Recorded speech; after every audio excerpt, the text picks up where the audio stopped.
to have a good collar choke, which is there's nothing super tense about a rope, but a rope will choke you better than shit, right?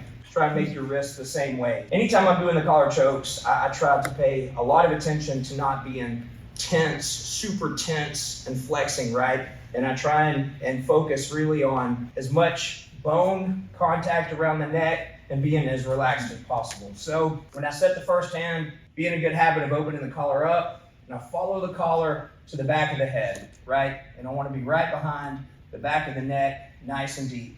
Second hand for now, we'll start with a hand out, right? Which is set the thumb in the collar, and then the other hand out, right? So as I set my hands, they're going to start out looking just like this, right? This thumb's more or less up. This one, the bone of my wrist is already in the side of his neck. So when I go to cap the choke off and close it, which what I mean is rotate my elbows and start bringing my elbows to my ribs, I'm going to make this rotation with only this hand. So it's bone and bone on either side of the neck to help collapse and make an efficient choke. So I set the first hand, set the second hand thumb in, rotate my wrist, and bring this down to here. If you feel like you're tense, you're flexing, if you feel like you're doing anything other than I can stand there and choke him for 20 minutes, you know, come find us because something's wrong.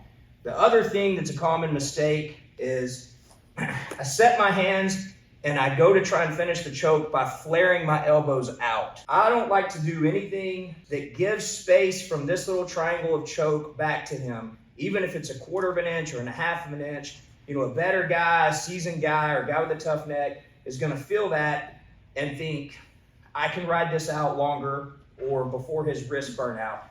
So once I set the hands, rotate my wrist, and I know that this is the space that I'm choking with, right? I don't want to make any adjustment that opens that back up. So I keep my elbows in tight, find my ribs, and get down to here. And I never give them that space that I used to choke them with back.